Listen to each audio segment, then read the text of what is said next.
Your children aren't distractions.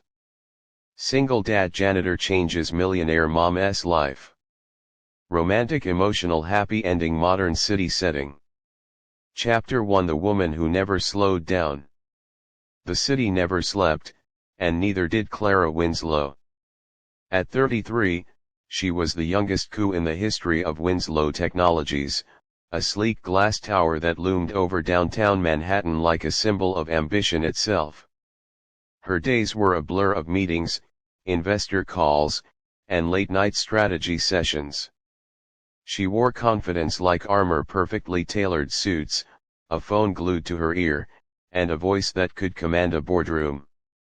But that morning, as she strode across the marble lobby, coffee in one hand and a tablet in the other, she didn't see the small boy who ran across the floor chasing a toy car. Her heel caught on something, and in an instant coffee splashed, papers flew, and Clara gasped as the hot latte hit her wrist. "Oh my God! I'm so sorry." A man rushed over, kneeling to grab the toy car. He wore a janitor's uniform, navy blue with the building's logo stitched on the pocket. His name tag read, Liam Parker. The boy hid behind him, clutching the car, wide-eyed.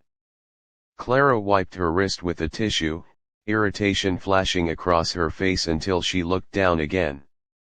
The man's voice was calm but kind, his eyes steady despite the chaos. "It's okay, ma'am. My son didn't mean to." "Your son?" Clara blinked. She hadn't even realized janitors brought their children to work. "Yes, ma'am. He had no babysitter today." His tone was apologetic but proud. "I'll clean up the mess. I'm really sorry." For a moment, Clara wanted to say something sharp, rules exist for a reason. But then she saw the little boy's trembling lip, the way Liam's large hand rested protectively on his shoulder. "It's fine," she said finally, her voice softer. "Just, be careful next time." And she walked away. But the image of that boy and his father's calm eyes stayed with her long after she reached her 30th floor office. Chapter 2 The Janitor and the CEO. Liam Parker had worked at Winslow Tower for 6 years. A single father of 2, Ethan 6 and Lucy 9, he juggled 3 jobs to keep a roof over their heads. His wife had passed away from cancer 4 years ago, and since then, every day had been a fight between exhaustion and hope. He cleaned offices by night and did repairs during the day, rarely sleeping more than a few hours. He didn't have a degree, but he had determination, the kind that didn't fade when life broke you down. That evening, as he mopped the 30th floor, he paused outside Clara's office. The glass walls revealed her silhouette still working at 10 p.m. The city lights painted her in a glow that looked almost lonely. Liam hesitated, then knocked gently. She looked up, surprised. "Yes." He gestured toward the trash bin. "Sorry, ma'am. Just emptying this." "Oh. Sure." He moved quietly, not wanting to disturb her, but when he turned, she spoke again. "You're the man from this morning." "Yes, ma'am. Liam Parker." Clara closed her laptop. "You're here late." He smiled faintly. "So are you." Something about that answer made her pause. "You always this calm?" she asked. He chuckled softly. "When you have kids, you learn patience. They don't care how tired you are, they just want you there." Clara's expression faltered. "That must be hard." "It's worth it," he said simply. And that was the moment something shifted, a quiet connection between two people who lived in the same building but in entirely different worlds. Chapter 3 The Coffee Incident, Part 2. A week later, Clara arrived early for a video conference only to find her office freshly cleaned and smelling faintly of lemon and coffee. On her desk sat a small paper cup with a sticky note, "Sorry about last time. Thought I'd replace the coffee I spilled." Liam and Ethan hot beverage slightly smiling face. She couldn't help but smile.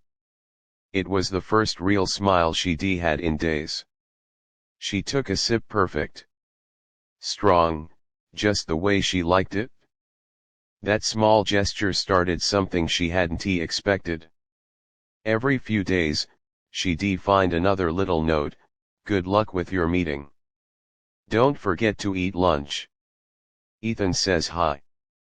And one evening, when she was too exhausted to go home, she found a small paper drawing left under her desk, a stick figure version of her, standing beside Ethan and Lucy, all smiling under a big sun.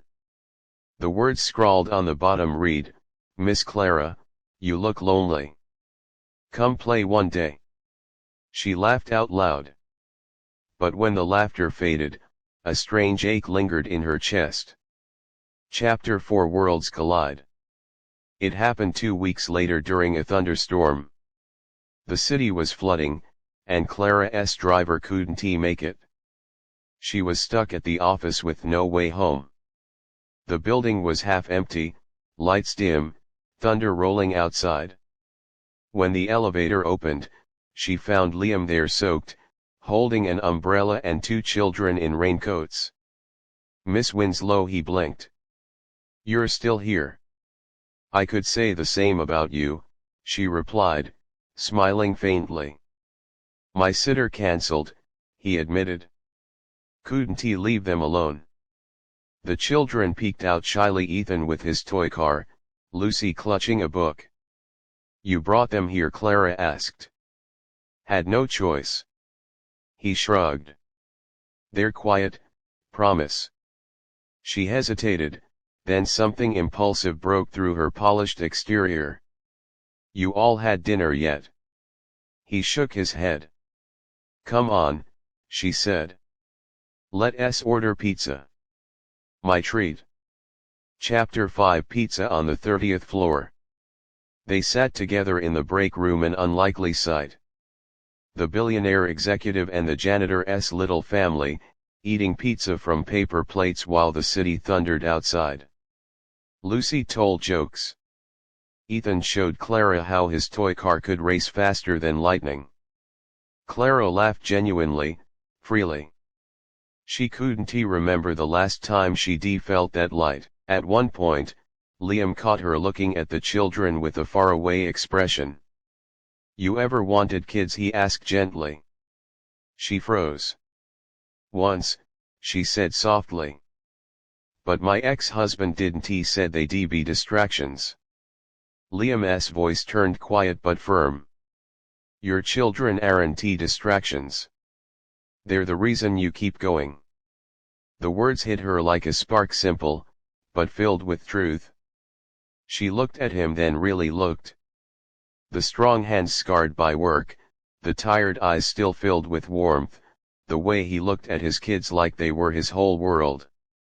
And for the first time in years, Clara felt something stir in her heart that wasn't ambition. Chapter 6 Changes. In the weeks that followed, Clara started to change. She smiled more. She took breaks. She even left the office before midnight. She found excuses to visit the lower floors, claiming to inspect maintenance reports, though she always ended up talking to Liam. One afternoon, she saw Ethan helping his dad clean the lobby, his small hands wiping windows with determination. "Teaching him early?" she teased. Liam grinned. "Trying to. He says he wants to be a pilot, though. Not a janitor like his dad." Liam shrugged.